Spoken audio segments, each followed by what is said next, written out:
Hello, everybody, and welcome back to another instalment of the Turfcast podcast transfer roundup show. Like I said yesterday, it's just something I'm going to be doing for the next few days to condense all the transfer rumours, news, and gossip all into one place, so you guys don't have to start looking around for it and falling over yourselves and getting loads of different pieces of information, because it's all going to be in this one place for you in a nice, quick, easy 3 to 4 minute video, depending on how many rumours we have. Although I said that yesterday, it ended up being 7 minutes without much rumours. But what we're going to do today is bring you the latest news on Weghorst, bring you the latest news on Ramsey, and the Origi links seem to have come back. So the latest on Weghorst is that he is set to complete his medical today at Burnley, well, at a private clinic in Manchester for Burnley. Now, that's not unusual. It's where Burnley do all of their medicals, as far as I'm aware. I'm not sure how long these take. I've never been involved in one.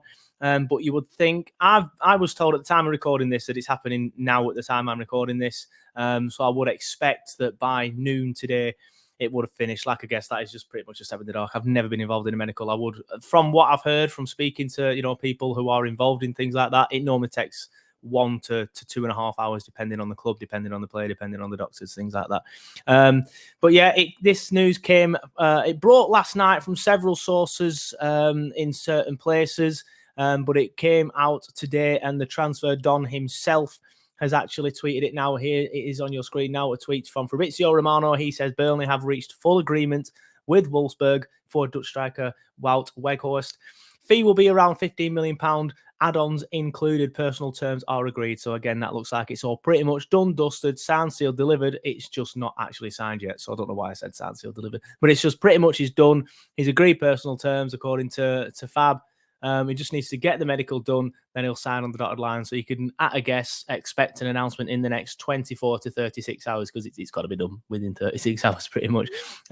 So I would expect maybe something tomorrow morning, today at a push, if they can get everything done. But of course, they'll need to get all the videos done, all the photos done. So with the amount of time that can take, having worked at a football club in the past, I would expect it to be tomorrow, unless they just get all hands on deck and all the lads and lasses that work in the media team and all the other departments can get it done. As long as they get it done at some point, I'm not too bothered, to be honest. But I do think that is a good bit of business by Burnley Football Club.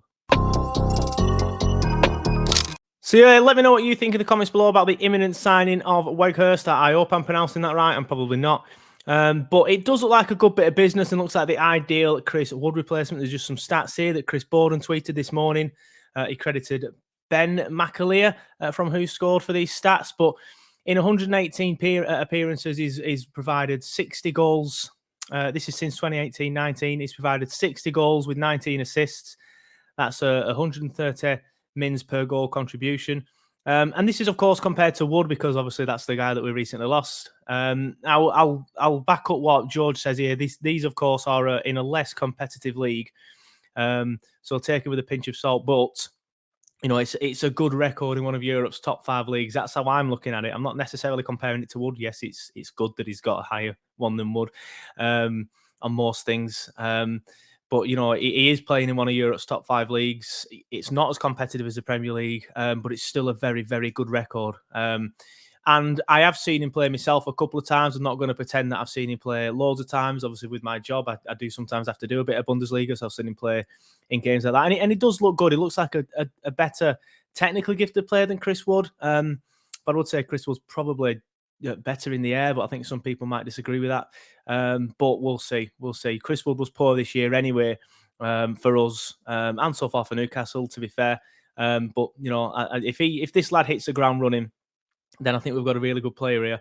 But yeah, it could take a few games to get going, or it could even take a few games to get starting. You know what Daesh is like. But it might be a case of he has to be thrown in because we're not scoring goals quite clearly. Elsewhere, it appears that the links to Juventus player midfielder Aaron Ramsey have gone quiet on Burnley's part, according to this tweet from an Italian journalist who works at Gazzetta d'Italia, I think it was. He says that Ramsey will remain at Juventus. There has been no development in these hours after the attempts of Burnley and Palace. And then he goes on to talk about whether Ramsey will be used. Whether Allegri will use Ramsey this season or just keep him on the bench till May. Disappointed in this one. I would have preferred a winger or somebody like Fofana, as I said yesterday on the show. But disappointed that he's decided to sit on a bench rather than go to one of these two clubs. Because Palace, they're doing quite well in the league as well, so you would suspect that he might have been tempted by that.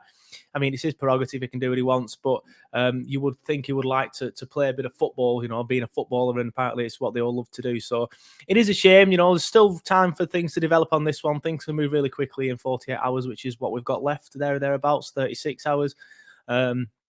So a bit disappointed with that one, but hopefully we can bring some midfield links back in. And of course, I've mentioned Origi at the top of the show. This was one that we spoke about quite a lot in the earliest parts of the window. If you remember, it came out with Christian Benteke that we might be doing like a double swoop sort of thing.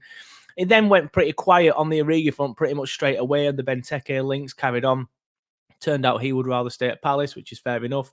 But the Origi links have come back today. This is a report in the Mail Online, as you can see, where it says Burnley in chase to sign Divock Origi, with the Liverpool striker at the heart of a three-club tug of war, with Italian sides Fiorentina and Atalanta also interested in making a move. Now, you would think he would probably go to Fiorentina or Atalanta out of them, and I'll have 6 months in Italy, for example, if it is a loan.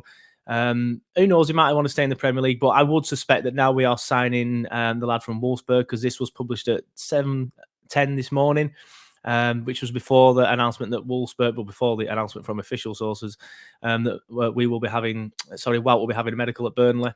So you think now that we have him tied up and an announcement imminent, that this is pretty much dead in the water. So we'll see on that one. Just quickly having a look at some of the other places. There's not too many other names, but they'll be in linked with. But fingers crossed that could change, as sometimes it does quite quickly. And obviously we're going to be moving quite fast in the next couple of days, aren't we? Because we're going to get things done. Let me know in the comments below if you think you'd be happy with just Weghorst coming in, or you think we need somebody else. I personally think we need two players. I would have liked Orsic come in. Obviously, that one's dead in the water. He's probably going to be playing today for Dynamo. Did he actually secure a new contract yesterday? I saw a few people on Twitter saying he did, but the official announcement from Dynamo was just he's staying. There was no word of an official announcement of a contract. Things might have changed since then. I'm not sure. But let me know what you think in the comments below, whether you think we need to get a new wingers, new midfield. I think we could do with both of them. We've needed a new central midfield for crying on 3-4 years now. I'd like to see us in for another winger, like we was obviously with Orsic, but like I said, that one is now dead. So let me know in the comments what you think below. And if you like this show, please hit the like button. It really does help the YouTube algorithm. The more of you press it, the more people it's shown to, then the more people see it again, and then the more subscribers we potentially get. And if you haven't already, please hit that subscribe button. I'll be doing another one of these shows tomorrow on the last day, and then probably a wrap up on Tuesday, as well, as the transfer window is slammed shut. We'll just look back at the signings that were made. But thanks for watching, and I'll do another one of these shows tomorrow.